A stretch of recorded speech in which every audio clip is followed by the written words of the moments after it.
Góðan daginn og velkomin á þennan 31. fund sveitarstjórnar Rangárþings Ytra og velkomin til starfa eftir sumarfrí. Ég ætla að byrja á því að fara yfir mætingu og þessu mættir eru Eggert Valls í hér stendur, Margrét Harpa, Þórunn Dís og Viðar Már, fulltrúar álista og Björk Grétarsdóttir, Eydís Indriðadóttir og Ingvar Pétur Guðbjörnsson fyrir D-lista. Einnig sitja að fundi Jón Valgeirs og sveitarstjóri og Ösp Viðarsdóttir sem sér útsendingu. Þá ætla ég að kalla eftir hvort það ykkurar athugasemdir við útsend fundaboð. Svo ekki. Þá ætla ég að leggja til við fundin að það komi eitt mál hér inn sem ekki fór út með dagskrárboði. Það sem sagt stækkun skólasvæðis vegna annars áfanga á Hellu. Þetta eru sem sagt, það verður leggja til að við staðfestum tilboð í 2 verkþætti sem hefðu þurft að klára hér á þessu fundi. Annars vegar þakið og hins vegar ísetningu glugga. Allir sáttu við það. Það samþykkt. Þá förum við bara í fyrsta lið sem stutt yfirferð sem ég ætla að fara yfir hér. Svona nokkra punkta frá síðasta fundi en eins og áður og hefur komið fram að þá þetta ekki örugglega gleymist eitthvað og svona, en þetta svona það helsta sem ég datt í huga að fara yfir núna. Og það svona, starfsmenn áhaldahús hafa í sumar unnið að breytingum á húsnæði Laugalandsskóla eins og ákveðið hefur verið. Ljóst að það verður kapphlaup í tímann að allt verður klárt þegar skólastarf hefst þann 23. ágúst næstkomandi, en markmiðið að svo verði og vonandi næst það. Á næstu vikum hefst vinna við breytingar á gamla skólastjórabústaðnum en skrifstofa Ásahreps mun flytjast þangað og rými verða nýtt fyrir nýja leikskóladeild. Stefnt að þessu verkþætti við breytingarnar á Laugalandi verði lokið fyrir áramót. Auglýst var eftir nýjum forstöðumanni við mötuneyti Laugalandsskóla í vor og var Bjarni Haukur Guðnason, matreiðslumaður, ráðinn til starfans og hefur hann störf þann 19. ágúst næstkomandi. Framkvæmdir við annan áfanga viðbyggingu grunnskólans á Hellu ganga samkvæmt áætlun. Tilboð í einstaka verkþætti hafa ýmist verið samkvæmt kostnaðaráætlun eða undir áætlunum. En þá stefnan að hægt verið að flytja starfsemi Heklukots og mötuneyti í nýtt húsnæði á vormánuðum 2024. 25 segja. Mánudaginn 29. júlí síðastliðin var tekið skóflustunga að nýjum gervigrasvelli norðan við gamla íþróttavöllin á Hellu. Það var söguleg stund þar sem fulltrúar KFR og ungmennafélagsins Heklu tóku þátt og ljóst að knattspyrnuvöllurinn og önnur íþróttaaðstaða sem stefnt að byggja upp muni gjörbreyta allri aðstöðu til hins betra. Vinnuskólinn hefur lokið störfum þetta sumarið og mikil ánægja með störf krakkan í sumar þó að veðri hafi ekki leikið við þau. Í sumar var lögð aukin áhersla á fræðslu samhliða hefðbundinni vinnu. Ég vil nota tækifæris að þakka krökkunum og stjórnendur vinnuskólans fyrir dugnað og góð störf. Mikið álag hefur verið á starfsmönnum sorpstöðvarinnar á Strönd í sumar, þar sem flokkun hefur verið aukin til mikill að muna og úrgangur aukist. Nú hefur sorpstöðin skrifað undir viljayfirlýsingu við Sorporku EHF uppsetningar brennslustöðvar á Strönd. Gert ráð fyrir að sú brennslustöð geti brennt alltaf 2500 tonnum af óendurvinnanlegu sorpi á ári. Að auki gert ráð fyrir að hægt verði að framleiða heitt vatn til húshitunar á starfsvæði sorpstöðvarinnar. Spennandi verður að sjá hver framvinda þessara hugmynda verða. Nú ríkið og einkafyrirtæki G-Best komist að samkomulagi afnota ríkislandi til atvinnurekstrar í Gunnarsholti. þar sem hugmyndin að byggja upp og reka umsvifamikla skógaplöntu framleiðslu. Það er mjög ánægilegt að þetta samkomulag sé orðið að veruleika þar sem málið allt byrjaði hér inn á þessari skrifstofu. Nokkrir fundir hafa verið haldnir þar á meðal með forsvarsmönnum Reykjagars þar sem farið var yfir vatnsmál og áform þeirra frekari uppbyggingu fyrirtækisins á Hellu. Auk þess var haldið fundur með forsvarsmönnum Landsvirkjunar og Vegagerðarinnar varðaði uppbyggingu á 14 kilometra löngum kafla á landvegi í tengslu við framkvæmdir við fyrirhuga vindorkuver við Vaðöldu. Það má búast við því á næstu vikum farið talsverð vinna hjá fagnefndum og sveitarstjórn í að fjalla leyfismál vegna bæði vindorkuversins og einnig Hvammsvirkjunar. En Orkustofnun gaf út virkjanaleyfi til Landsvirkjunar einmitt núna síðastliðið mánudag. Nýstaflegt kaffihús á Hjólum opnaði við Hellan á Ægisíðu á dögunum og er þetta spennandi nýjung í þjónustu við ferðamenn og íbúa og vonandi að þessu framtæki verði vel tekið. Framundan er bæjarhátíðin okkar Töðugjöld sem heldur upp á 30 ára afmæli nú í ár, en þessi hátíð er með elstu bæjarhátíðum landsins. Hátíðin hefur þróast og breyst í gegnum tíðina og er orðin fastur liður í hugum íbúa. Dagskráin verður fjölbreytt eins og áður, auk nokkurra nýrra viðburða sem teygja sig yfir alla Töðugjaldavikuna. Veðurútlit er gott og ekki vafi að svona viðburður brýtur upp hversdagsleikann og þjappar íbúum saman. Svo mörg voru þau orð.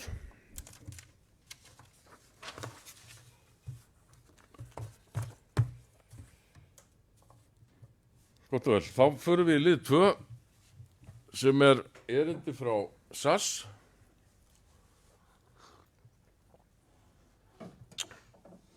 Það sem sveitarstjórnarfólk er hvatt til að skrá sig í milliþinganefndir SAS. Eins og við vitum þá er breyting á þessu fyrirkomulagi. Þessar nefndir það starfa fyrirfram í raun í stað þess að starfa á þinginu sjálfu, þannig að í raun og verður þetta lagt fram hérna til kynningar og hvatning til fulltrúa að skrá sig í þær nefndir sem að þeim hugnast best. Ykkur sem vilja taka til máls. Svo er þetta lagt fram bara hér til kynningar.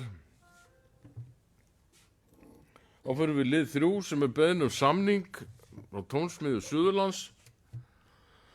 Það sem lagt er fram erindi frá Tónkjallaranum EHF sem rekur Tónsmiðju Suðurlands beðinu samning við Rangárþing ytra tónlistanám upp á 2 til 3 nemenda gildi.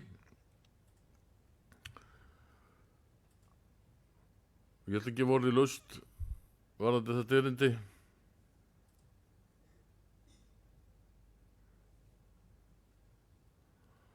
Það er ekki sem við taka til máls. Þannig að við leggjum til að félag sveitarstjóra að kalla eftir kannski betri kostnaðargreiningu og fyrirkomulagi kennslu og kurslagskennsla kemur til með að fara þarna fram og svo framvegis. Við höfum ekki verið að taka þátt í þessu með þeim, en mér finnst sjálfsagt að við skoðum þetta aðeins betur. Allir sáttir við það að félag sveitarstjóra skoða máli betur og kalla eftir frekar upplýsingum að leggja fyrir næsta byggðarráðsfund. Þess að geta samþykkt það með þessari geðmerki. Það er samþykkt samhliða. Þá er hérna liður 4 sem er tillaga D-lista nýbúaráð í sveitarfélaginu. Og ég held að sé rétt að þau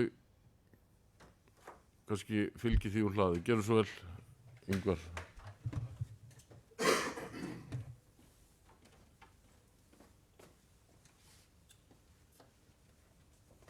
Já, oddviti, ég ætla að fá að lesa tillöguna og svo gera aðeins grein fyrir henni.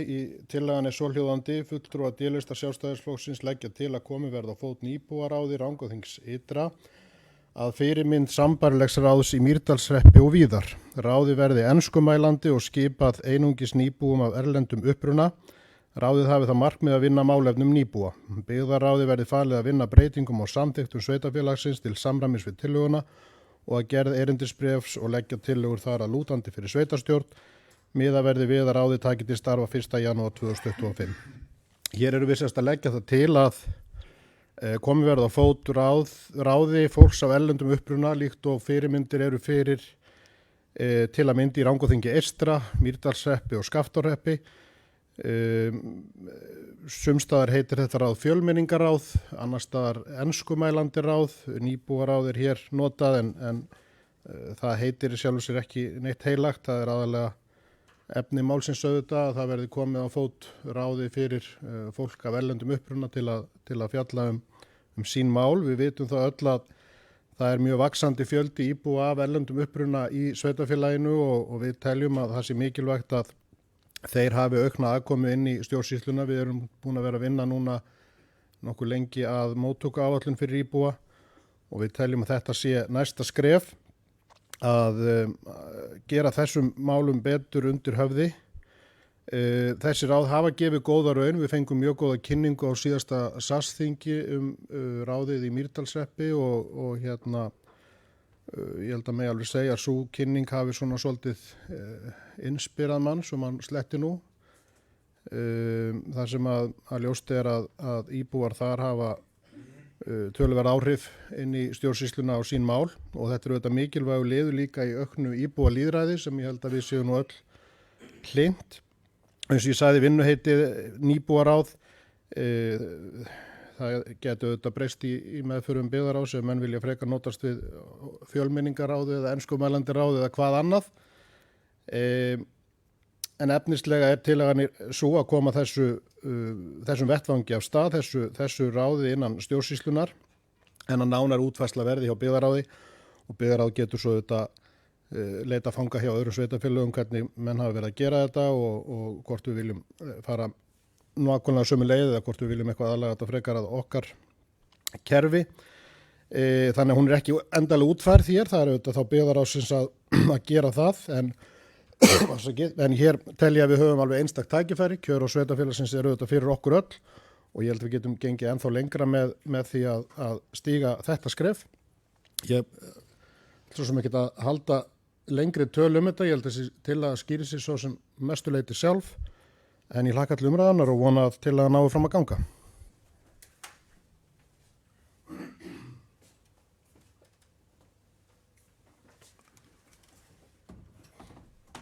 Takk fyrir það Ingvar.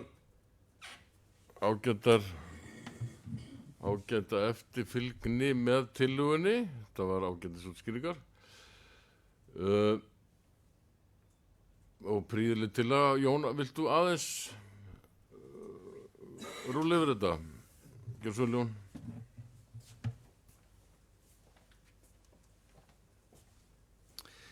Já, svona til útskýringar þarna þá má segja kannski að þessi vinna sé nú þegar hafin. Þetta var svona eitt af þessum fyrstu verkefnum og var nú í starfslýsingu verkefnastjóra íþrótta og fjölmenningarmála. Það var að vinna að svona fjölmenningarmálum almennt og það er á hans borð í raun og núna og hefur verið síðustu misseri svona með öðru að vinna að raun og svona ákveðnum beinagrindum og upplýsingum hvernig önnur sveitarfélög er að sinna svo sem þessum málaflokki. Og hann hefur svona verið aflað sér gagna, verið í samskiptum við í raun og veru þá aðilar svona sem hafa verið að þarna í þessum málum og á eftir svona líka þess að spegla sem inn í stofnanir sveitarfélagsins og aðeins svona aðtöð svona hvernig þarfirnar liggja þar, skólana og félagsþjónustunnar og víðar. Þannig að það svo svona stóð til í raun og veru að hann myndi sér svona núna á haustmárum geta gefið svona aðeins meiri kraft í þetta verkefni og vinna svona ákveðna tillögur í raun og veru það og valkosti í raun og veru hvernig við stillum upp svona einmitt þessum málaflokki. Þannig að þessi vinna sem betur verið bara í fullum gangi og og svona ættir svona næstu missurum bara vera að koma með svona einhver beinagrind sem bara ætti að leggja fyrir annarkvort að byggðaráð eða þá fagnefndir eftir atvikum til að byrja með svona hvernig staðan væri.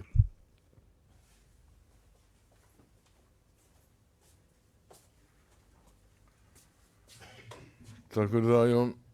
Eins og við sjáum í tillöguna afgreiðsluna þá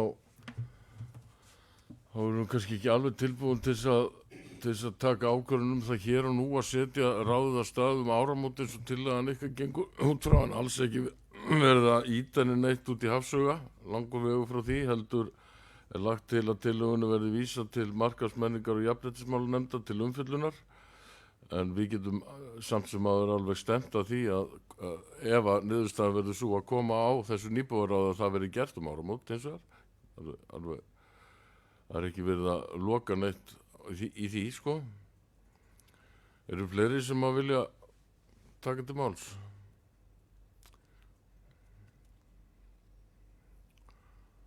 Svo er ekki þá allir bara að leggja til að tillögunni verði vísað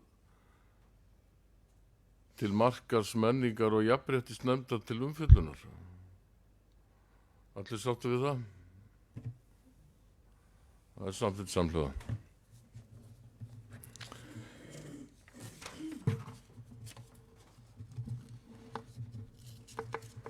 Þá erum við hérna í lið 5 sem eru fyrirspurnir frá D-lista, fulltrúum D-lista sem eru 4 og svo fyrsta snýr að því það eru raun og veru 3 spurningar í þessari einu. Það er hvernig var staðið að vali á hönnuði á nýjum íþróttavelli á Hellu, hver er heildarkostnaður við hönnun og svo liggur fyrir kostnaðarmat og framkvæmdinni heild. Ég líti á þessi 3 spurningar í einni, er það ekki, má ekki líta þannig á. Margrét.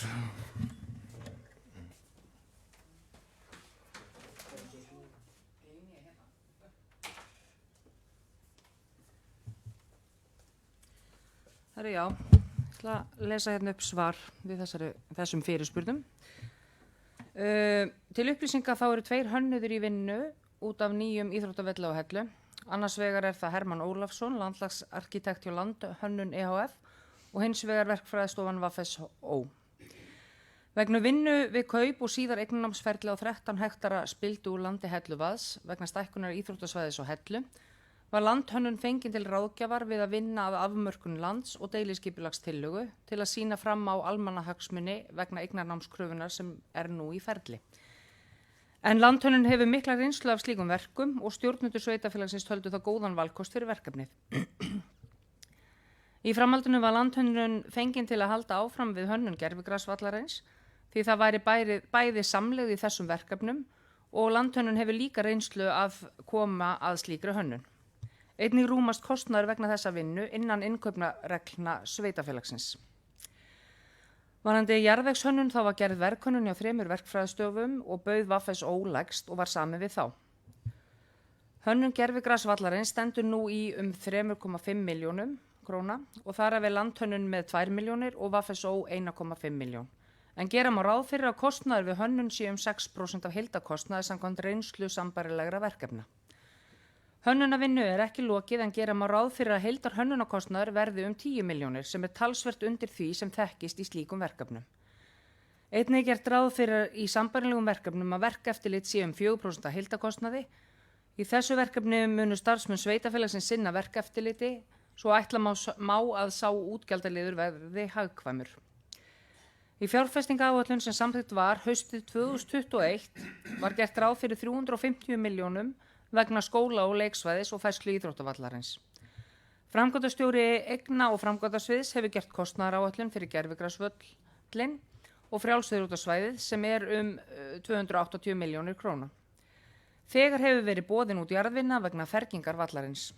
2 tilboð bárust þegar lægra kom frá þjótanda og hljóðaði upp á rúmar 61 milljón sem var innan kostnaðaráætlunar. Í fjárhagsáætlun voru ætlaðar 250 milljónir á árinu 2024 til uppbyggingar á íþróttasvæðinu á Hellu, 150 milljónir á árinu 2025 og 50 milljónir á árinu 2026, en inn í þeim tölum er þó gert ráð fyrir fjármagni til kaupa á landi Helluvaðs. Takk.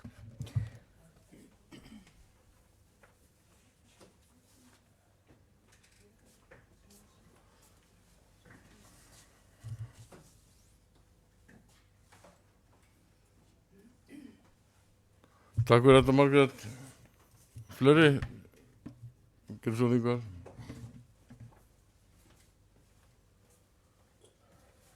Já, oddviti, bara þakka fyrir þessar ágætu upplýsingar. Við kannski boðum örstuttabókun með þessu.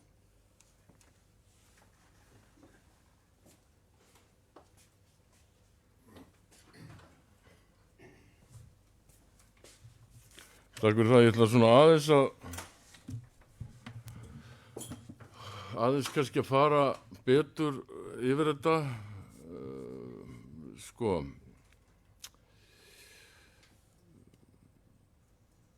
Ef við förum kannski bara í upphafið, sko, það sem sagt væntanlega, eða ég get lesið það út úr spurningunum að það sem er verið að spyrja hvernig var staðið að val og hönnuði, akkur að Hermann Ólafsson og hans vinna hafi ekki verið boðin út, og það kemur nú fram að í svarinu að það var metið svo að hans vinna myndi rúmast vel innan þeirra reglna sem við vinnum eftir, innkaupareglna, og það hefur nú reynst hannig, en sem sagt, hann var fenginn í upphafi af verkefninu til þess einmitt að skoða skipulagsþætti varðandi það að kaupa þessa landspildu af Helluvaði. Við vitum og þekkjum þá sögu hér á síðasta kjörtímabili að þá reyndu menn að kaupa Helluvaðslandið, en það gekk ekki. Og við tókum í raun og veru við þeim bolta þegar við tókum við og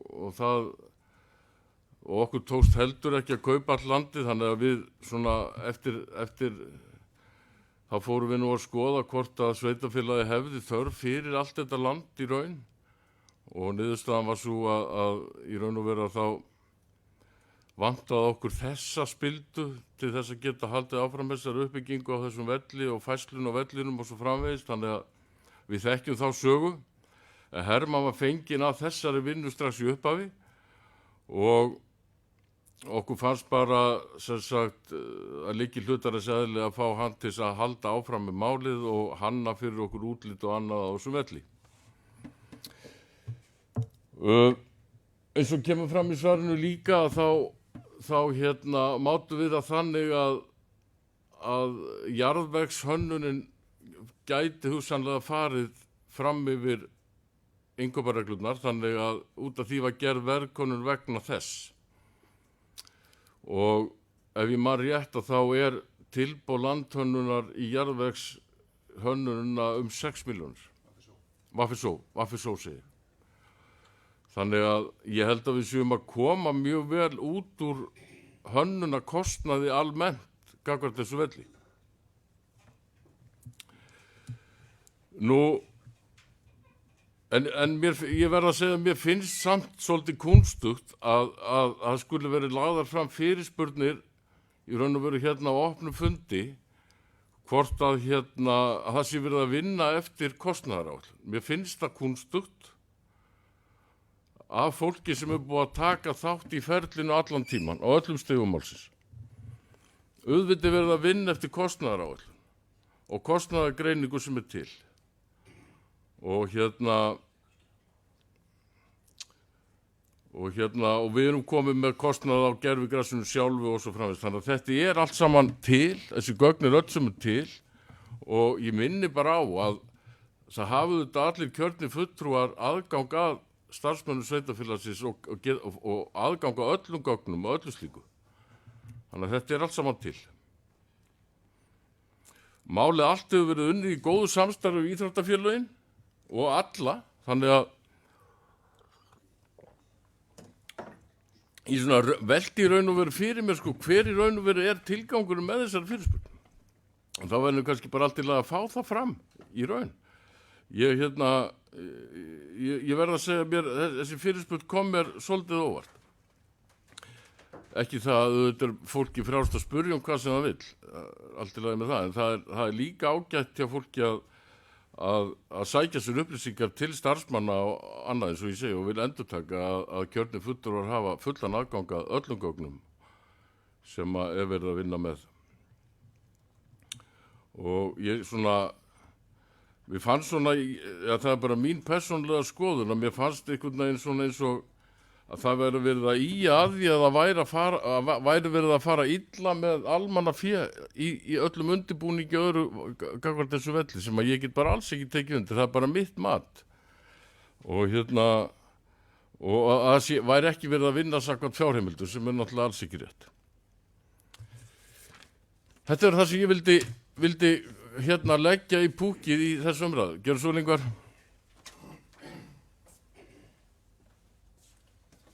Já, oddviti, ég átta mig nú ekki á því hvers vegna oddviti fer í þessa, vörn líkum við að segja, fyrir eina einfalda spurningu og leggst mjög langt í því að lesa einhvers þar á milli lína, einhverja samsæriskenningar sem eru alveg með ólíkindum. Þessi spurning er nú bara mjög einföld. Það er verið að spurja það hvernig staðið var að vali á hönnuð á íþróttavöll og Hellu. Hún er ekkit flóknar en það. Okkur var ekki kunnugt það fyrir nú hvernig það ferli var. Ég man eftir að hafa verið boðaður hér á einhvern vinnufund sem var þá, og það var nú búið að frumhanna þetta allt og þá hafði ég ekki hugmynd það persónulega, svo ég upplýsi það nú bara hér.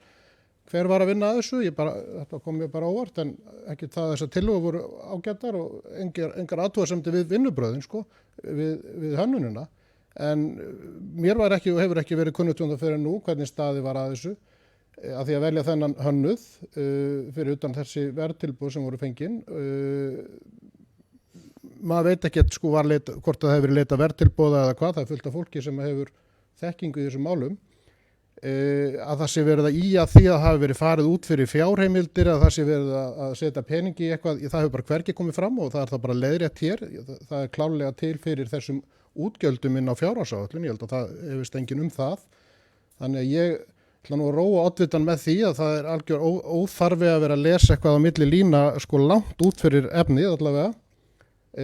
Spurningin er einföld, svarið er bara að mörguleiti ágætt, nú er það upplýst og við erum í fullum rétti til að spyrja þau mál sem að okkur sýnist sem varða stjórnsýsluna. Það er auðvitað verið að vinna hér að því að í stjórnsýslunni og þetta kostar og það er bara nauðsynlegt að við sem erum hér í sveitarstjórn vitum hvað hlutinni kosta og hvernig staðið er að málum og það er bara búið að svara því hér á ágætan hátt. En ég auðvitað frábiði mér það að hér séum einhverja samsæriskenningar að ræða. Ég get alveg sagt það að ég meina ég vissi ekki hvernig valið fór fram og hvort það hefði verið leitað einhverja verðtilboð eða hvort það hefði verið farið í einhverja frekari skoðun. Það virðist vera að það hefur verið bara ráðist í að velja manns með reynslu í málinu og það er það bara búið að upplýsa það.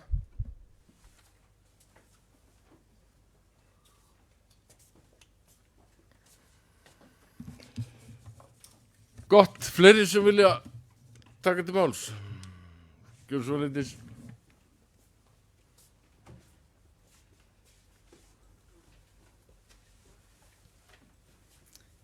Já, oddviti fundamenn, ég vil nú eins og Ingvar Pétur þakka fyrir upplýsingarnar og í rauninni erum við að fá það fram þarna heilmikið meiri upplýsingar heldur en í rauninni spurningin snerist sem að mér finnst nú svo sem kannski bara benda til þess að það sé verið að beina aðteklinni frá því að það er bara í rauninni hringt þarna í einhvern ákveðin aðila, ég veit ekki af hverju, ég veit hann hefur mikla reynslu og ég gagnrýni ekki hans verk, alls ekki. En það sem við viljum í rauninni kannski bara sýna fram á, það er óeðlilegt að kalla einhvern til bara með símtali eða samtali án þess að leita eftir tilboðum því að eðlilega eins og gert er koma svo framhaldsverkefni sem að byggja á því þessari fyrstu skoðun á verkinu. Og ég vil taka undir mig Ingvar, mjög óeðlilegt ef að minnihluti sveitarstjórnar á ekki að hafa málfrelsi og geta spurt í rauninni hvað sem er sem stýra stjórnsýslunni og sérstaklega á það við opna fundi til þess að geta upplýst íbúa sem eru að spyrja okkur. Takk.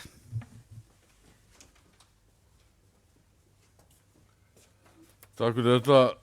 Ég var alls ekki að gera athugasemd við málfrelsi fulltrúana, alls ekki. Ég var hins vegar að benda á það að það er fullur aðgangur á öllum gögnum hjá starfsmönnum sveitarfélagsins. Ég er alls ekki sammála því að það þurfa að leita eftir tilboðum í öll verk sem við vinnum. Alls ekki. Það getur orðið miklu dýrara þegar upp er staðið. Til þess erum við nú með innkaupareglur. Og það sem er leiðbeinandi það hvenær okkur ber að leita tilboða, fara í verðkannanir og annað. Ef við ætluðum í hvert einasta skipti sem við erum að kaupa þjónustu að leita tilboða í öll slík verk, ég er bara alls ekki sammála því, bara alls ekki. Og taka það í raun og veru af stjórnendur sveitafélagsins að geta kalla til þá aðila til aðstoðar sem þeir treysta best. Það er bara, ég bara get ekki tekið undir það, alls ekki. Er fleiri sem vilja leggja orð í belg?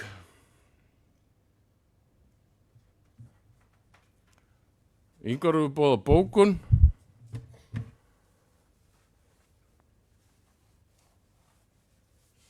Tilbúið með hann Ingvar?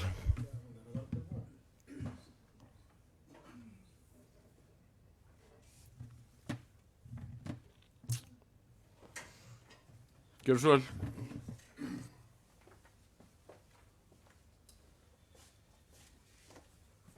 Já, oddviti, bókunin er svo hljóðandi. Fulltrúar D-lista þakka fyrir veitt svör hönnun og hönnunarkostnað við nýtt íþróttasvæði á Hellu. Það er þetta tvítekið. Fulltrúar D-lista hefðu vilja vera betur upplýstir varðandi val á hönnuð á þeim tíma sem ákvarðanir voru teknar.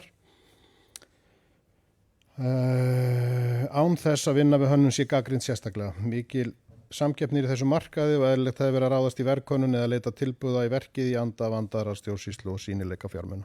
Undir þetta ritum við 3.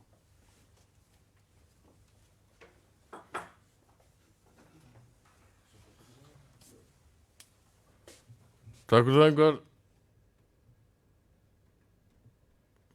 Við bregðumst ekki til þessari bókun. Og takk fundarlega. Stutt fundarlega, takk.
Herru, þá eru bara fundið framhaldið og þá erum við í annari spurningu, er það ekki, þriðju, annari spurningu. Viljið þið fylgja henni úr hlaði? Nei, bara ég les hana bara á fundi sveitarstjórnar 14. september 2022 var samþykkt að ráðast í þarfagreiningu á búsetu úrræðum fatlaðra í sveitarfélaginu með það að markmiði að tryggja til framtíðar viðunandi húsnæði fyrir þá íbúa sveitarfélagsins. Nú hefur verið ákveðið að byggja slíkt úrræði í Hvolsvelli Mikilvægt að þarfagreining sem þessi liggi fyrir sig fyrst, svo hægt sé að horfa til framtíðar í þessum málum í sveitarfélaginu og vinna að uppbyggingu slíks úrræðis. Hvað líður vinnu við þarfagreininguna? Hvenær má vænta hún liggi fyrir?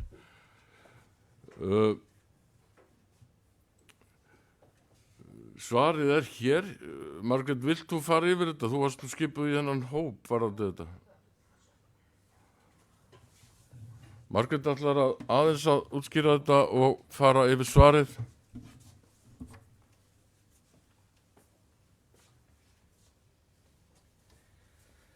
Já, oddviti, ágætu fundarmenn. Já, sem sagt á 61. stjórnarfundi Berggrins í júlí 2023 þá ákvað stjórn Berggrins að unnin yrði uppbygginga áætlun húsnæðis fyrir fatlað fólk á starfsvæði Berggrins, þar sem unnin yrði heildstætt mat á þörf fyrir mismunandi húsnæði og lagt til forgangsröðunar uppbyggingar með það að markmiði að fatlað fólk hafi öruggt húsnæði á viðráðanlegu verði. Og það var stofnaður starfshópur sem var skipaður kjörnum fulltrúum frá þjónustusvæðum Berggrins, auk fagaðilum og verkefnastjóra Berggrins. Og ég sitt í stjórn félags- og skólaþjónustur Rangárvallar og Vesturskaft og ég var skipuð í starfshópinn fyrir þeirra hönd og þá fyrir okkar hönd. Þetta er öllu jafna unnið heildstætt sem sagt á þjónustusvæði Berggrins. Það var gert ráð fyrir að fyrsti fundur yrði í desember 2023 en þá yrðu mannabreitingar hérna hjá Berggrínsanum og því hefur það tafist vegna þess að ráðning á nýjum starfsmanni tafðist. Ég sendi í maí fyrirspurn það hvenær starfshópur hæfi störf eða hvernig þetta væri og þá fékk ég þau svör að það væri fljótlega og svo sendi ég aftur núna í vikunni og það er áætlað að við fáum erindisbréf núna bara eftir helgi, skildist mér, og þá yrði þessi hópur kallaði saman. Þannig að þetta er það nýjasta sem er að frétta af þessum málum og ég vona bara að þetta vinnist þá hratt og vel.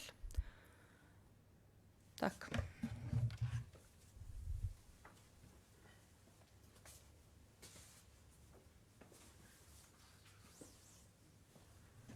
Takk fyrir það, Margrét. Ég vona að þetta sé fullnægjandi. Gerðu svo lengvar.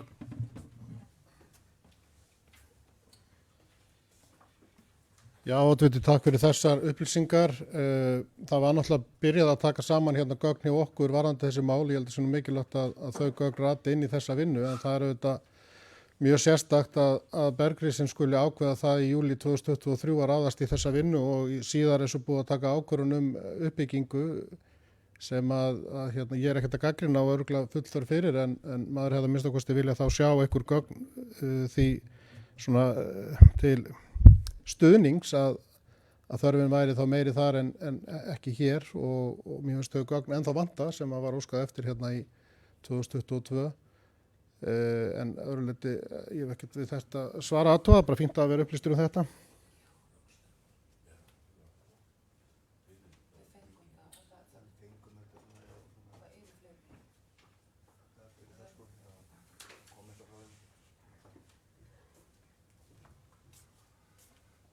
Takk fyrir það, Ingvar. Ég er algjörlega sammálaður.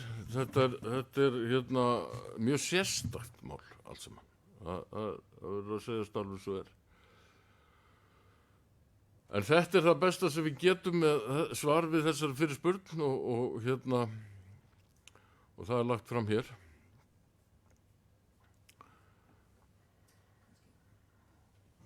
Gerðu svo, Margrét.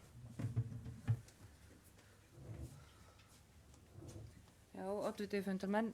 Við köllum náttúrulega eftir þessum gögnum þegar kom í ljós að það yrði húsnæði byggt, að það væri fyrirhugað að byggja húsnæði á Hvolsvelli. Og þau svör voru að svo þarfagreining sem er í gangi, við fáum ekki að sjá hana, sem sagt félags- og skólaþjónusturnar hafa ekki aðgang að því, það er félagsmálastjóri, þetta er allt trúnaðargögn. Og samkvæmt félagsmálastjóra, þau svör sem hún gaf mér er að þörfin er meira, hún er meiri, austar við okkur.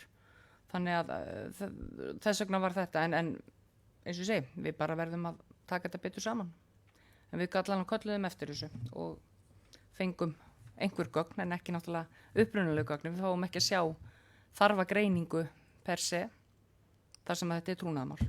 Þannig að þetta er það besta sem við getum gert núna. Takk.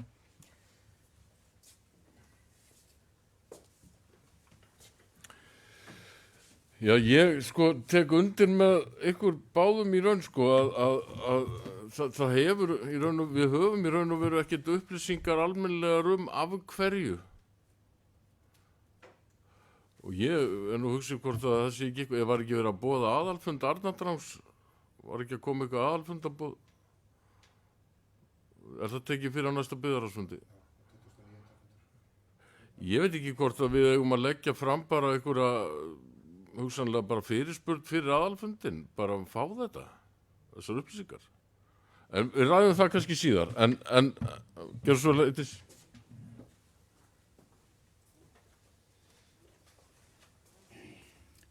Já, oddviti fundamenn, svona ef ég skil þetta rétt, að þá virðist vera sem að þannig að taka einhverjar aðilar ákvörðun í rauninni forgangsröðun áður en að rétt skipaður vinnuhópur tekin til starfa. Það í rauninni það sem að mér finnst að við ættum að vera að gera athugasemdir við og þyrftum jafnvel bara að gera skriflega. Þannig fyrir að grípa fram fyrir hendurnar á þeim aðilum sem hafa verið kjörnir til þess að forgangsraða og ég einlega mótmæli því líka að við getum ekki fengið upplýsingar þörfina vegna þess að það þarf ekki að byrta kennitölur eða neitt slíkt eða í hvaða flokki þessi fatlaðir eru. Við getum fengið bara fjöldan á borðið, eru þeir 1, 3, 9 eða 14. Tölur án nafna er eitthvað sem eru ekki trúnaðarmál. Takk.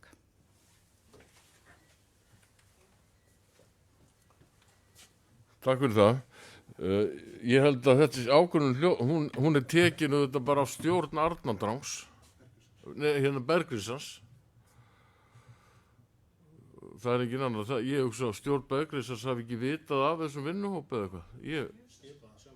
Þó hann hafi skipað hann sjálfur. Ég veit ekki. En hérna ég held við ættum að þetta er svarið og ég held við getum rætt kannski utan dagskrár hvernig við bröltum áfram í þessu máli. Gott. Herðu, þá er að liðu 3. Þá er að spurning númer 3. Á ég að lesa hana? Já. Hvað líður gerð móttöku áætlunar fyrir nýbúa sem unnið hefur verið að nú í 23 mánuði? Hvenær má búast við að áætlunin verði klár til afgreiðslu í sveitarstjórn og hvað skýrir að það hafi tekið svo langan tíma að vinna að gerð áætlunarinnar?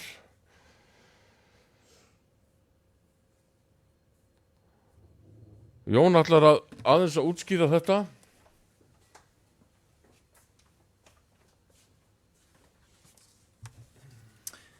Já, varandi þetta mál, þá er svo sem bara upplýst að drög að móttöku áætluninni sem að við fengum aðeins aðstoð við að vinna. Svo var kynnt fyrir markaðsmenningar og jafnréttismálnefnd 7. mars síðastliðinn. Áætlunin er í vinnslu og núna er þetta kannski komið aðeins meira á borð verkefnisstjóra íþrótta og fjölmenningarmála og hann hóf náttúrulega starf í apríl síðastliðnum og hann er að vinna í áætlunum hugmyndir og útfærslum.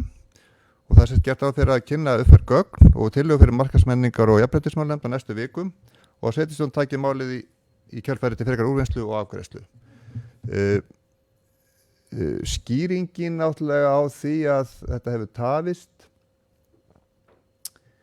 er náttúrulega svo að það hafa orðið mikla mannabreitingar innan hús hjá okkur og það hafa orðið náttúrulega þegar markas- og kynningarfulltrúar hættu störfum og svo fengum við náttúrulega nýja starfsmanninn og svo framins, þannig að það er nú skýringin á þessum töfum fyrst og fremst.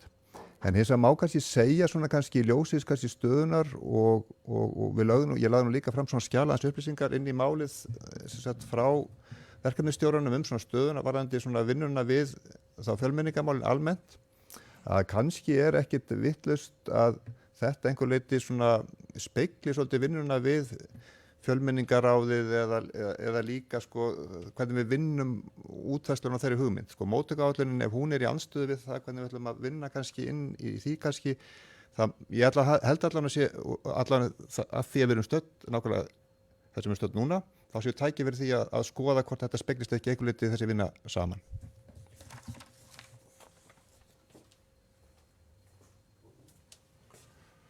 Takk fyrir það, Jón. Það eru þetta bara eins og það er að þetta er auðvitað búið að taka óþarlega langan tíma. Það er ekkert að vera krafsanit yfir það. En ég vona að við náum að klára okkur að þessu bara núna á næstu vikum. Treysti því. Er ykkur sem að vilja? Svo er ekki, þá förum við í spurningu númer 4. Þar segir, hún hljóðar svona: í 25. grein samþykktu stjórn sveitarfélagsins finna má á heimasíðu Rangárþings ytra segir að byggðarráð skuli kosið árlega. Það var síðast kosið í júní 22, hvenær stendur til að kjósa nýju byggðarráð samkvæmt samþykktum. Sko, varðandi þetta að þá verður maður bara að segja úps, held ég. Af vísu er þetta í grein 27 en ekki 25, en það er algjört aukaatriði. En sko, þetta er kannski þannig að í sveitarstjórnarlögum segir að það eigi að kjósa í byggðarráð árlega, en einstaka sveitarfélög geta breytt því í sínum samþykktum, en í okkar samþykktum segir að það eigi að kjósa í byggðarráði árlega, sem að ég í raun og veru alveg gátt ára á við skildum hafa sett í samþykktirnar, vegna þess að mín skoðun er svo að það er bara sama gildi og byggðarráð og aðra nefndir. Ef að fólk vil skipta í nefndum eða byggðarráð, þá gerir það bara. Liðurinn hérna á eftir er einmitt auðvitað tilkomin út af þessari spurningu, þar sem að er kosning í byggðarráð. En mér langar líka kannski í kjölfarið á þessu og þessar umræðu að ég hef mikinn áhuga fyrir því að endurvekja hópinn sem var skipaður í vetur. Það sem var skipaður hópur oddvita minn og meirihluta og sveitarstjóra til þess að fara yfir samþykktirnar og skoða hlutina. Mér langar til þess að við skoðum í alvarlega að leggja byggðarráð af. Af hverju segi það? Svona örstutt án ábyrgðar, svona sem tillögu að því sem ég eða svona til útskýringar á því sem ég að tala að við þurfum náttúrulega alltaf að vera að leita leiða til þess að gera stjórnsýsluna skilvirkari. Mér langar til þess að sjá 2 skipulagsnefndarfundi í mánuði. Mér langar til þess að sjá skipulagsnefndina úthluta lóðum en ekki byggðarráð. Mér langar til þess að sjá í staðinn fyrir byggðarráð einhvers konar framkvæmda og stjórnsýsluráð sem héldi utan framkvæmdir, fjárfestingar og annað slíkt. Það er ekki nógu gott utanumhald utan það, þó að það eigi að vera inn í byggðarráði, að þá er það ekki nógu gott. Fjölga sveitarstjórnarfundunum í 2 í mánuði. Fundirnir eru styttri, sveitarfélögin í kringum okkur hafa farið þessa leið. Ég nefni Bláskógabyggð, Hrunamannahrepp, þessi ég man eftir. Þau hafa verið að fjölga fundunum, sveitarstjórnarfundunum, til þess að stytta þá, gera þetta allt, láta þetta ganga hraða fyrir sig, mál sem að fara fyrir skipulagsnefnd þurfi ekki að bíða í mánuð eftir því að sveitarstjórn fundi. Þetta eru bara mínar hugmyndir inn í þessa vinnu. Ég er ekki að segja að þetta eigi að vera svona, þetta eru hugmyndir, en sem sagt, kannski út úr, svona ekki beint í sambandi við spurninguna, en allavega að svari við spurningunni er það er rétt að það hefur farist fyrir endurskipi byggðarráð og það verður gert á næsta sveitarstjórnarfundi. Á þessum fundi. Þannig að það er svari við spurningunni. Hitt er nú svona bara í tengslu við málið allt saman. Þannig að og það er bara, ég ætla að gefa orðið laust og hvort að þið séu ekki sammála okkur í því að skoða þessi mál núna á næstu vikum, hvort það er ekki ástæða til þess að leita leiða til þess að gera stjórnsýsluna skilvirkari. Það getur vel verið það sem ég er búin að vera að nefna það sé bara þvæla, en það þarf bara allavega að skoða. En En stóra málið er það að það fórst fyrir að endurskipi byggðarráðins og samþýttind að segja til og við munum gera það núna bara í næsta lið. Gjör svo lengur.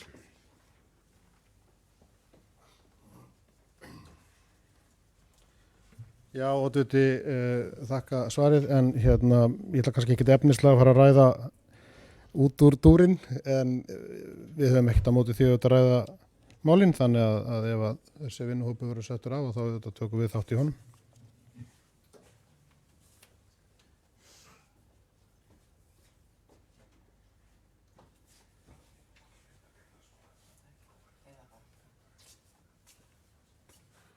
Takk fyrir það. Það er auðvitað ekki á dagskrá fundarins í raun og veru að skipa þennan vinnuhóp. Það er búið að skipa vinnuhópin, það var gert í vetur. Við ég held að það sé bara spurningum að vekjan og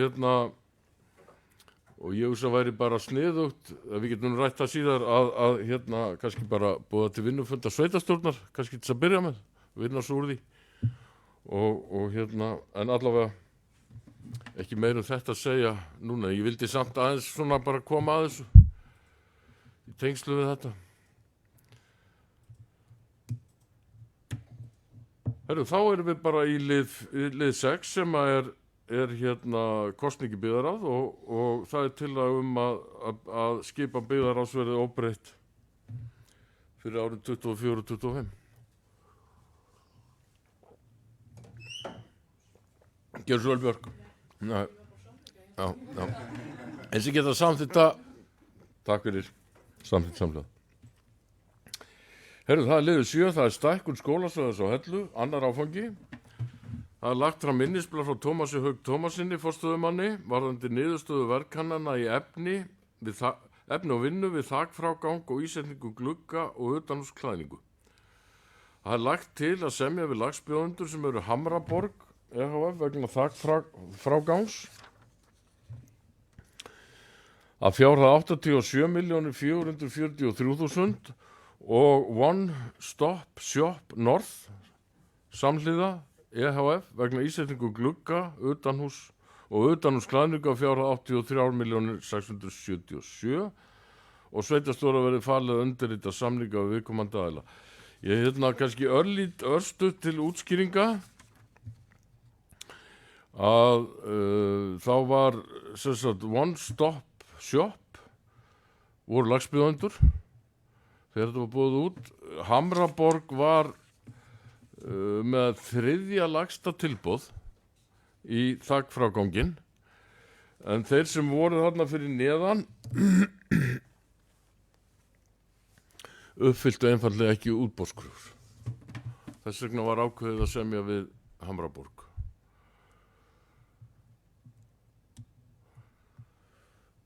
Ykkur sem vilja taka til máls. Gjörðu svo lengur.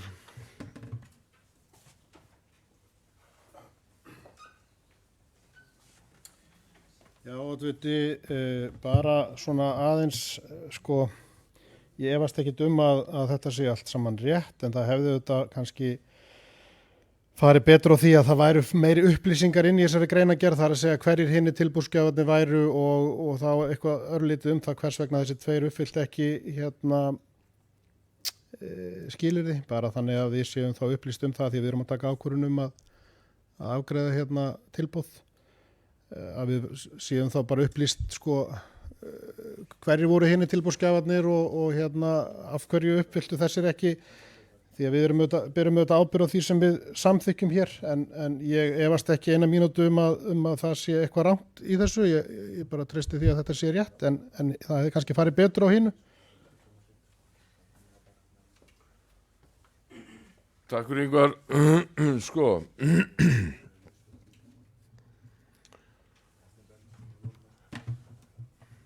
Ég þori ekki að fullyrða hvort að það geta þetta verið alls konar ástæðu fyrir því að það er ekki tekið tilboði frá aðilum. Ýmist uppfyll ekki útboðskröfur út af alls konar. Ég veit ekki hvort að var í tengslu við persónuverndarlög, hvort að það sé rétt að vera að koma því inn í opna fundagerð ykkur tilbóði frá ykkurum var hafnað, en þessar upplýsingar líkið þetta allar fyrir hjá forstöðumanni og þið getur fengið þær og þetta alveg svo ekkert sé. En ég ætla ekki að fullyrða neitt um það, en ég held að geti verið á gráu svæði að vera að bóka mikið um það.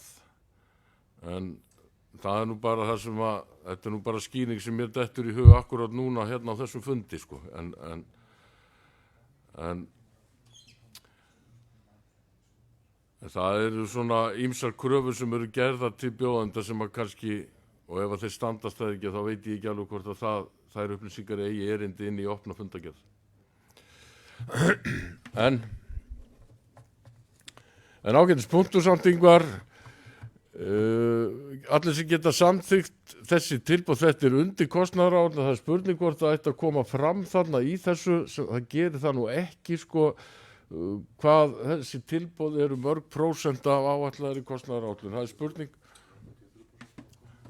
83%, við getum bætt í, við getum svo sem bara rætt það þegar við göngum frá fundagerð. Þessi geta samþykkt þessi tilboð, eins og það gemur ekki samtlúða.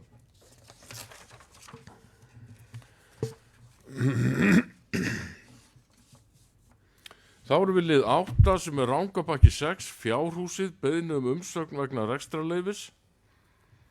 Sýslumaðurinn á Suðurlandi óskar eftir umsögn vegna beiðni Pramond Atikari fyrir hönd Katman 2 EHF rekstrarleyfi til reksturs veitinga í flokki 3 vegna Fjárhúsins á Hellu að Rangabakka 6. Og það er lagt til að sveitarstjórn geri ekki athugasemd við veitinga og rekstrarleyfi til Katman 2. Geta samþykkt það vinsilega gefmerki, samþykkt samhliða. Og þá er það Lunarsholt 2C, að landskipti,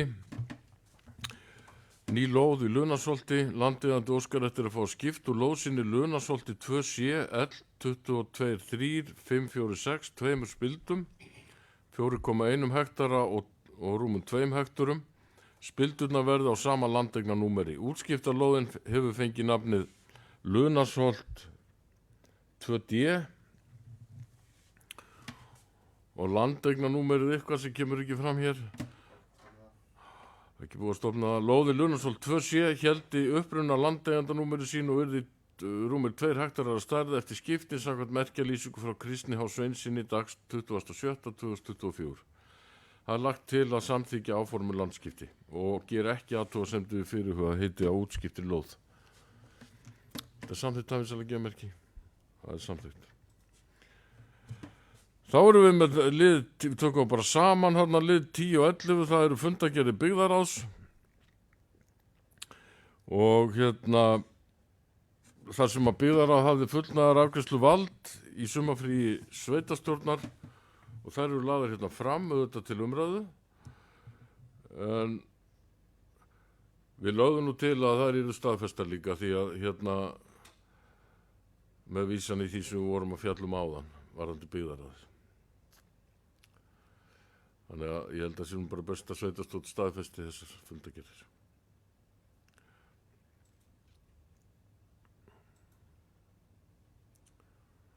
Það vil ekki taka til máls, þannig að ég ber upp fundagerð byggðaráðs nr. 27, þessi geta samþykkt hana vinsanlega gefmerki, hún er staðfest, og fundagerð byggðaráðs nr. 28, þessi geta samþykkt hana vinsanlega gefmerki, hún er staðfest líka. Þannig að þá er það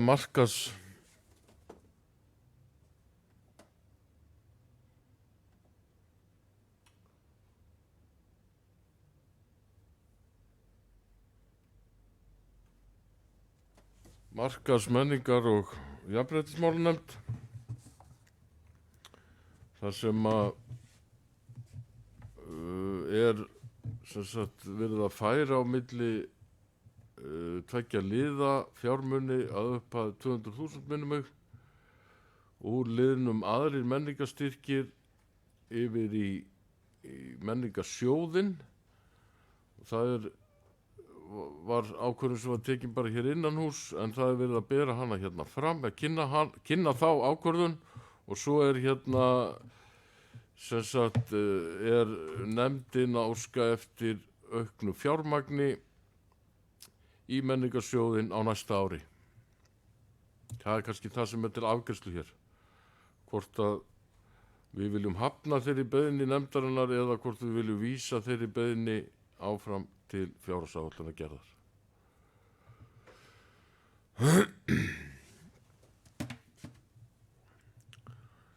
Ykkur sem vilja taka til máls. Gerðsvör, Jón.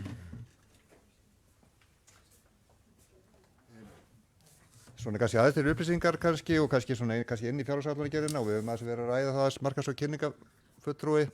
Það við þurfum kannski að skoða líka hvernig kannski hlutinir að breyta svona varðandi umsóknir og úthlutanir varðandi menningamál og okkur sýnist að það sé svo sem menn séu frekar að halla sér að sjóðnum í staðin fyrir kannski aðrar opnar úthlutanir sem menn höfðu pottana.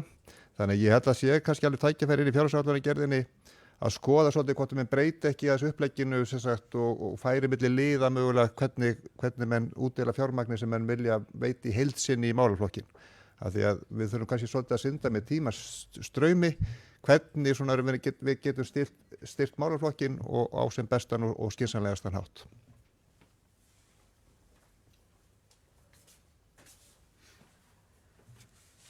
Takk, Jón.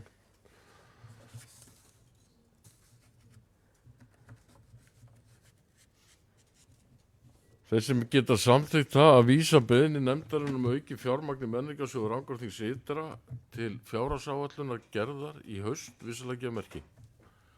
Það er samþykkt samhljóða. Þá erum við í lið 13 sem er skipulags- og umferðarnefnd og ég byrja bara lesturinn. Það er liður 13.1 sem er Lækjabraut við Rauðalæk, óskum hraðahindrun.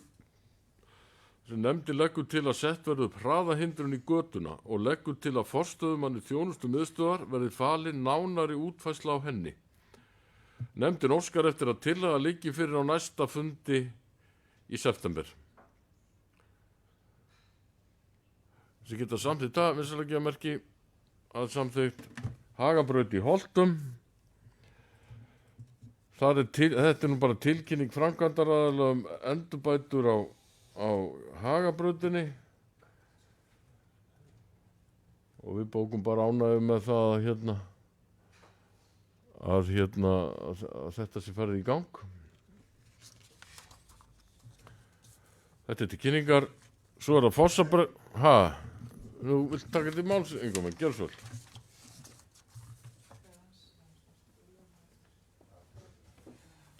Já, ég er svo sem alltaf ekki að fara að lengja fundin en ég ætlaði nú bara að lýsa yfir sérstakri ánægju. Við erum auðvitað að gera það sameiginlega. Þetta er auðvitað áratuga baráttumál sem að er loksins að mjakast áfram með þessum 7,4 kilometrum og allavega full ástæða til þess að ávarpa það sérstaklega þegar að svona stór skref eru stigin í sveitarfélaginu.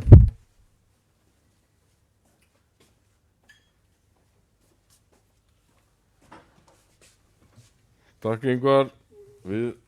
Við bókum eitthvað það, gott. Já, ég var að byrja á lið 13.3 sem eru Fossabrekkur, umsókn framkvæmdaleyfi til framkvæmda við brú og palla. Í samræmi við lög nr. 111 frá 2021 hefur skipulags- og umferðarnefnd Rangárþings ytra farið yfir umsókn framkvæmdaraðila í jarðtækni rannsóknir og uppbyggingu brúar yfir ytri Rangá við Fossabrekkur. Niðurstaða nefndarinnar er að umrædd áform séu ekki líkleg til að hafa í för með sér umtalsverð umhverfisáhrif. Því skuli framkvæmdin ekki háð mati á umhverfisáhrifum. Fyrirhuguðu framkvæmdir í fullu samræmi við gildandi deiliskipulag. Nefndin leggur til að skipulagsfulltrúa verði falið að gefa út framkvæmdaleyfi að teknu tilliti 5. greina reglugerðar framkvæmdaleyfi. Skipta samþykkt það vissulega merki. Það er samþykkt. Tindasel, deiliskipulag og breytingu á aðalskipulagi. Nefndin telur að framkomnar lagfæringar og tillögunni leiði ekki til þess að skipulagsstofnun þurfa að endur afgreiða afstöðu sína til auglýsingar, en stofnunin hefur þegar samþykkt tillöguna til auglýsingar. Nefndin samþykkir tillöguna og leggur til að hún verði auglýst. Samþykkt það vissulega merki, það er samþykkt. Snjasteinshöfði 4, óskum heimild til deiliskipulags. Nefndin samþykir framlagða tillögu og leggur til að hún verði auglýst samkvæmt 1. málsgrein 41. greinar skipulagslaga. Geta samþykkt það, vissulega gefumerki. Jarlstaðir, deiliskipulag frístundasvæðis. Nefndin hefur fjallað framkomnar athugasemdir og ábendingar. Nefndin leggur fram samantekt af athugasemdum og viðbrögð við þeim og telur að búið sé að taka tillit til athugasemda í uppfærði tillögu. Varðandi athugasemdir frá landeigendum handan rangar og fuglavernd telur nefndin að tekið hafi verið á þeim athugasemdum við gerð tilheyrandi breytingar á landnotkun í aðalskipulagi frá árinu 2020.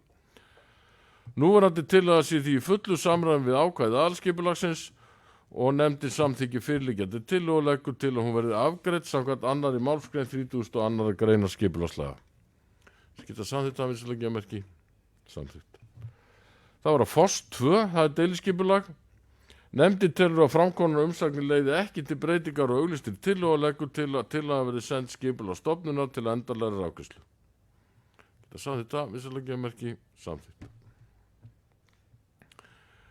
Hagaholt, Kotsholt, deiliskipulag. Skipulagsnefndin telur að framkomnar umsagnir leiði ekki til breytinga og auglýstir tillögu og leggur til að verði send skipulagsstofnunar til endanlegrar afgreiðslu. Geta samþykkt það, vissulega gefumerki. Það er samþykkt. Það var að Sigöldusstöð, það er vinnubúði verktaka, deiliskipulag. Nefndin telur að framkomnar umsagnir leiði ekki til breytingar og auglýstir tillögu og leggur til að verði send skipulagsstofnunar til endanlegrar afgreiðslu. Geta samþykkt það, vissulega gefumerki. Það er samþykkt. Árbakki, breyting á deiliskipulagi. Nefndin hefur farið yfir framkomnar athugasemdir. Nefndin telur að búið sé að taka tillit til framkomnar athugasemdir fyrirliggjandi tillögu og leggur til að verði send skipulagsstofnunar til endanlegrar afgreiðslu. Geta samþykkt það, vissulega gefumerki. Það er samþykkt. Kaldakinn, deiliskipulag. Nefndin hefur farið yfir framkomnar athugasemdir. Nefndin telur að búið sé að taka tillit til framkomnar athugasemdir fyrirliggjandi tillögu og leggur til að verði send skipulagsstofnunar til endanlegrar afgreiðslu í samræmi 1. málsgrein 42. greinar skipulagslaga og nefndin gerir ekki athugasemdir við að veitt verði undanþága frá ákvæðum skipulagsreglugerðar vegna fjarlægðar og milli byggingarheits og vegar. Geta samþykkt það, vissulega gefumerki. Það er samþykkt. Það er Borg í Þykkvabæ. Nefndin hefur farið yfir framkomnar athugasemdir. Nefndin telur að búið sé að taka tillit til framkomnar athugasemdir í fyrirliggjandi tillögu og leggur til að verði send skipulagsstofnunar til endanlegrar afgreiðslu. Samþykkt það. Það er samþykkt. Unhóll 1A, lóði D og E, deiliskipulag. Nefndin hefur farið yfir framkomnar athugasemdir. Nefndin telur að búið sé að taka tillit til framkomnar athugasemdir fyrirliggjandi tillögu og leggur til að verði send skipulagsstofnunar til endanlegrar afgreiðslu í samræmi við 1. málsgrein 42. greinar skipulagslaga. Það er samþykkt. Stóruskógar, breyting á deiliskipulagi. Nefndin hefur fjallað framkomnar athugasemdir og ábendingar. Nefndin leggur fram samantekt af athugasemdum og viðbrögð við þeim og telur að búið sé að taka tillit til þeirra allra í uppfærði tillögu. Nefndin samþykkir fyrirliggjandi tillögu og leggur til að hún verði send skipulagsstofnunar til endanlegrar afgreiðslu. Það er samþykkt. Það er Nes. Það er landnúmer 164 744 umsóknum skipulag. Nefndin samþykkir tillögun og leggur til að hún verði send til vörslu skipulagsstofnunar samkvæmt 44. greinar skipulagslaga þar sem óverulega breyting á deiliskipulagi er að ræða. Það er samþykkt. Grenjar 2, breyting á deiliskipulagi. Nefndin telur að framkomnar umsagnir leiði ekki til breytingar og auglýstri tillögu og leggur til að verði send skipulagsstofnunar til endanlegrar afgreiðslu í samræmi við 1. málsgrein 42. greinar skipulagslaga. Það er samþykkt. Skaftárhreppur, beiðni umsögn vegna nýs aðalskipulag. Nefndin gerir ekki athugasemdir við framlögð gögn en áskilur sér rétt til nánara samráðs skilgreiningu sveitarfélagamarka á þeim stöðum sem þau eru ekki í samræmi innbyrðis. Við að treysta nefndinni, samþykkjum þetta. Svo er hér tilkynningu mat á umhverfisáhrifum vegna akstursíþróttasvæðis.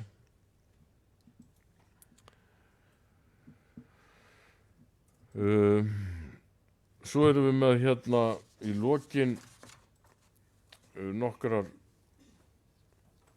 fundagerðir til kynningar.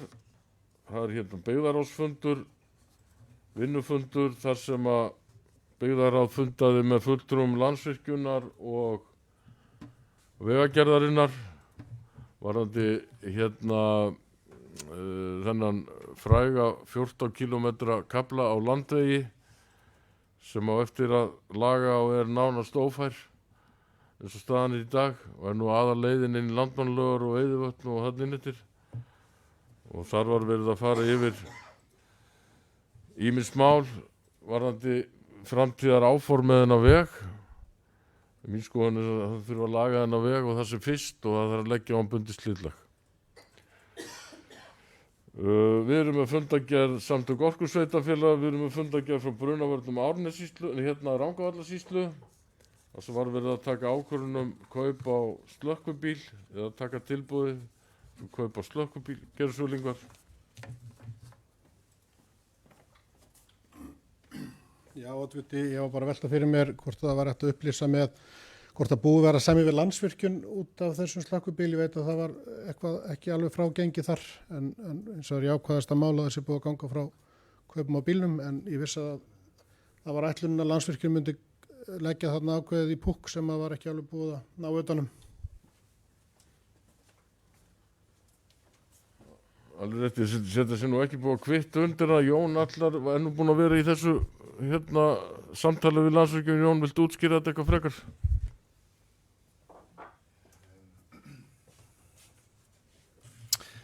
Það eru ekki búið að loka neinum, það sem búið að vera að gerast ef annars vegar verið að búið að vera að ganga frá, Brunavarnir Rangárvallasýslu hafi verið að vinna í svona ákveðnum samningamálum við Landsvirkjun og það er búið að ganga frá svona rekstrarsamningi við þá og var gert núna í byrjun ársins. Það er svona verið að reyna að hnoða saman þá fjárfestingarsamningi eins og Inga Björn var að minnast á. Því er ekki lokið og við erum svona ennþá að ræða ákveðin atriði innan þess samnings og útfærslu á honum en svona sem er svona stemt að klára vonandi sem fyrst.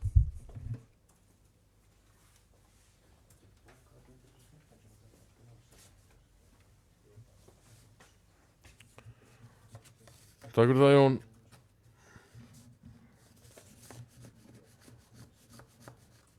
Það verður auðvitað algjör bylting að þessi bíll verður kominn. Það fyrir ekki á því. Við erum hérna með líka fundagerð, samráðsfunda með vegagerðinni, skoteldasýning á Töðugöldu, Þjórsádalsverkefni fyrir Bláalónið, myndataka við Heklu, umsókn tækifærisleyfi raddur úr Rangárþingi sem að verður á morgun. Hvet ykkur til þess að koma og fylgjast með því, það verður uppbyggilega frábæri tónleikar og hvet meirinn ykkur, hvet bara alla þá sem er að hlusta að koma og fylgjast með. Svo er það tækifærisleyfi, dansleikur á Töðugjöldum og kynningafundur EBI. Ég held að dagskráin sé tæmt og segi því þessum fundi slitið og slökkum útsendingunni. Takk.